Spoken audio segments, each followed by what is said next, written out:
pintu pertama yang harus dimasukkan adalah tata ruang. Sudah tidak asing yang namanya aplikasi. Buka dulu, jangan berinvestasi, jangan beli tanah dulu, tapi buka dulu.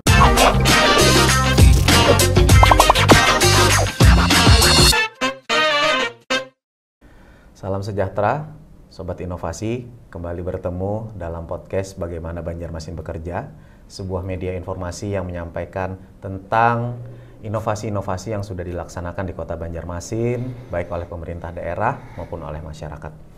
Hari ini kita kedatangan tamu spesial di Warung Inovasi Kota Banjarmasin. Ada Kabid Penataan Ruang dari Dinas Pekerjaan Umum dan Penataan Ruang Kota Banjarmasin, Bapak Agus Suyatno, Sarjana Teknik Magister Sains. Bapak, selamat datang. Terima kasih berkenan hadir. Sehat, Pak? Alhamdulillah, terima kasih sehat. atas undangannya. Ulun mau bertanya nih. Mungkin Sobat Inovasi banyak yang belum tahu, Dinas PUPR ini apa sih, Pak, tugas dan fungsinya? Baik, terima kasih. Assalamualaikum warahmatullahi wabarakatuh. Terima kasih atas waktunya. Terkait dari tupoksi secara umum, kalau Dinas PUPR memang dari sisi infrastruktur, Dinas PU memang diberikan kewenangan untuk membackup perkembangan kota dari sisi infrastrukturnya ya. Yeah. Perlu diketahui bahwa Dinas PU itu di backup dengan 7 eselon 3 istilahnya. Jadi 6 itu kepala bidang, 1 sekretariatan. Di sana ada bidang jalan jembatan, ada bidang cipta karya, ada bidang drainase, ada bidang sungai, lalu ada bidang wasbang. Nah, yang terakhir adalah bidang penataan ruang, yang satunya sekretariatan. Tupoksi penataan ruang memang di dalam undang-undang terkait dengan tata ruang maupun terkait dengan tugas dan fungsi penataan ruang di kabupaten kota, provinsi kabupaten kota dan sebagainya, memang salah satu tupoksinya adalah menata terkait tata ruang, tata kelola ruang yang ada di Kota Banjarmasin. Di wilayahnya, Pak. Di wilayah Kota Banjarmasin atau di wilayah masing-masing kabupaten kota. Kenapa? Karena ini harus ditata. Bahkan sekarang ini saat ini semenjak 2021 ke sini, tata ruang ini ibaratnya sebagai leading sektor semua perizinan yang ada di Kota Banjarmasin dan kabupaten kota. Jadi semua perizinan itu pintu pertama yang harus dimasukkan adalah tata ruang.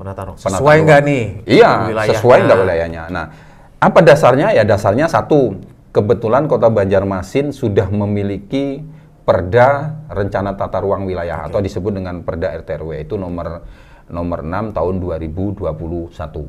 Itu sudah diundangkan lah istilahnya. Pak Agus, tentu dengan tugas, kalau saya dengar sih ini berarti tugasnya sangat besar dan nggak gampang nih. Nggak gampang. Karena menata kota, kalau penataannya berantakan, kotanya berantakan. Ya, otomatis. Ruang hidup kita tidak sesuai. Pak Agus, ini kan tentu tadi sudah disinggung ada Simtaru. Nah, Simtaru ini apa sih, Pak? Boleh dijelaskan sedikit, Pak? Ya, terima kasih. Jadi gini, karena sekarang ini kan eranya era digitalisasi. Lalu semua masing-masing orang, masing-masing individu sudah tidak asing yang namanya aplikasi atau apa sih istilahnya? Ya internet lah, jadi semua sistem informasi sudah ada di sana. Nah, makanya gagasan untuk mengembangkan dari sebuah tata ruang tadi supaya masyarakat bisa melihat langsung kotanya, tidak perlu kemana-mana, Banjarmasin diciptakanlah inovasi Simtaru, kalau nggak salah 2021 itu kemarin kita Simtaru. Alhamdulillah sekarang sudah berapa tahun. Nah, di Simtaru tadi itu memang untuk membukanya mudah, karena ini aplikasinya juga sudah kalau dibilang sosialisasi, kita sudah 2 tahun ini mensosialisasikan Simtaru ini ke seluruh kecamatan yang diundang dari wilayah-wilayah masing-masing kecamatan. Aplikasi ini kalau kita pengen lihat itu sebenarnya sudah ada di Banjarmasin Pintar, Mas. Sudah masuk di aplikasi Banjarmasin Pintar. Kita ngeklik di sana, lewat HP boleh, lewat laptop boleh, lewat komputer PC boleh, dan terbuka di sana. Mendasarinya kenapa ada Simtaru? Karena selama ini ya, tanda kutip, bahwa seakan-akan kita membuka pola ruang di suatu wilayah itu koknya seperti rahasia. Padahal sebenarnya itu tidak. Makanya kita buktikan dengan aplikasi Simtaru yang ada di Kota di PUPR dalam hal ini bidang tata ruang, penataan ruang, lalu dimasukkan ke satu sistem di Banjarmasin Pintar. Di sana terbuka. Kita mau melihat tentang Kota Banjarmasin, mana yang boleh dibangun, mana yang tidak, mana wilayah yang masuk kategori RTH, mana masuk yang berdagangan, mana yang masuk tempat wisata, semua terbaca di sana. Sekecil apapun bisa kita lihat di sana. Kita ambil contoh begini, munculnya inovasi Simtaru itu paling tidak mempermudah masyarakat yang pengen tahu tentang tata ruang, kelola tata ruang Kota Banjarmasin itu langsung lewat HP-nya bisa. Nih, paling tidak inovasi yang kami kembangkan terkait tata ruang di Simtaru ini adalah mencoba memberitakan tentang penataan Kota Banjarmasin di khalayak yang pengen mengetahui. Mau investasi silakan buka di sana. Wah, saya akan investasi di wilayah sini. Silakan buka, jangan dulu beli tanah, jangan dulu. Ya, Bapaknya dari Jakarta atau dari mana mau buka dulu, jangan berinvestasi, jangan beli tanah dulu, tapi buka dulu. Saya mau bangun apa di sana, lihat di posisi itu. Pasti aman. Itu gambaran umumnya. Nah, ini juga bagian dari pemerintah kota untuk memberikan transparansi informasi kepada masyarakat, Pak, ya. Salah satunya itu. Supaya nggak nanti dikira, kok tertutup nih, kok tiba-tiba gini. Nah, jadi buat Sobat Inovasi yang misalnya penasaran, silahkan buka, silahkan cek. Pemerintah kota sangat transparan, Pak, ya. Betul. Pak Agus, saya mau menggali lebih dalam. Karena Simtaru ini sudah berjalan kurang lebih 2 tahun. Ya, betul. Tentu sudah memberikan dampak pastinya juga bagi teman-teman di SKPD maupun masyarakat.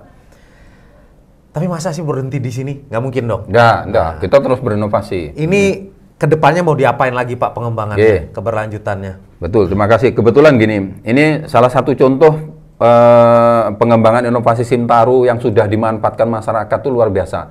Beberapa hari yang lalu ada masyarakat, ini masyarakat RT loh, Pak RT, dia sudah bisa mengakses, Pak Agus, di wilayah saya kok masih seperti ini, Pak Agus, di wilayah ini kok masih seperti ini. Dia cuma membuka di HP, luar biasa. Tidak perlu datang jauh-jauh dari katakanlah Mantuil yang katakanlah yang sedikit lebih jauh, dia datang ke Banjarmasin hanya nanyakan nih, tidak perlu. Dia tuh tinggal buka Simtaru, lalu dia menyampaikan, Bapak dapat informasi dari mana? Saya buka Simtaru, Pak. Nah, hebatnya itu udah terbukti. Mereka masyarakat yang di sana yang katakanlah lingkupnya hanya bahkan di pelosok mungkin saya yang penting ada internet, catatannya harus ada kuotanya ya HP-nya. Itu dia sudah bisa buka. Nah, terkait dengan pertanyaan tadi apakah hanya berhenti? Tidak. Sebenarnya tahun ini Simtaru sudah luar biasa lengkapnya. Kita lengkapi dari 2021, 2022, 2023 ini kita lengkapi. Nah, sekarang kelengkapan dari Simtaru tadi saya sebutkan, di saat kita pengen mengetahui lokasi-lokasi yang kita tanyakan di sana, tidak perlu bertanya, tinggal klik aja di sana. Itu sudah ada keterangannya. Luas wilayah di katakanlah di Banjarmasin Selatan yang boleh dibangun perumahan karena warna kuning, luasannya sekian. Andaikan ini mau dibeli, belilah di lokasi yang kuning kalau memang mau mengembangkan perumahan. Jadi nggak akan salah beli, tiba-tiba datang beli. Pak, kenapa nih? Ternyata kok hijau tempat saya. Jadi di situ salah satu. Terus pengembangan berikutnya untuk ke depan, karena gini, Simtaru ini kan satu kesatuan dengan SIMBG. Ini sama-sama SIM nih. Simtaru itu sistem informasi tata ruang, kalau SIMBG sistem informasi mengenai bangunan gedung. Simtaru dan SIMBG ini satu kesatuan nggak terpisahkan karena mereka ini dua-duanya ini, kalau Simtaru oke lah karena Simtaru ini kan kalau kita lihat dari Simtaru sistem informasi tata ruang, tapi aplikasi di dalamnya sudah bisa kita download, bisa kita printer lokasi-lokasi kita yang kita inginkan. Setelah itu aplikasi Simtaru sangat mudah diakses. Nah, kaitannya dengan SIMBG, karena Simtaru SIMBG satu kesatuan, akhirnya SIMBG ini nanti ke depannya akan menjadi satu kesatuan dalam proses perizinannya. Jadi tidak perlu berkas ini masuk ke Wasbang, di saat Simtaru lewat katakanlah KRK-nya atau KKPR-nya, ini sudah terupload di sini dan bisa langsung diproses. Jadi sistemnya. akan memangkas birokrasi dan tentu memberikan kemudahan ya, bagi masyarakat. Itu. Yang sedang disusun di situ. Baik, siap Pak Agus. Mudah-mudahan. Sukses terus buat Pak Terima Agus kasih, dan siap. teman-teman Sama-sama. di bidang serta di Dinas PUPR. Siap, sama-sama. Baik, Sobat Inovasi, demikian ngobrol kita bersama Pak Agus, Kabid Penataan Ruang dari Dinas PUPR Kota Banjarmasin.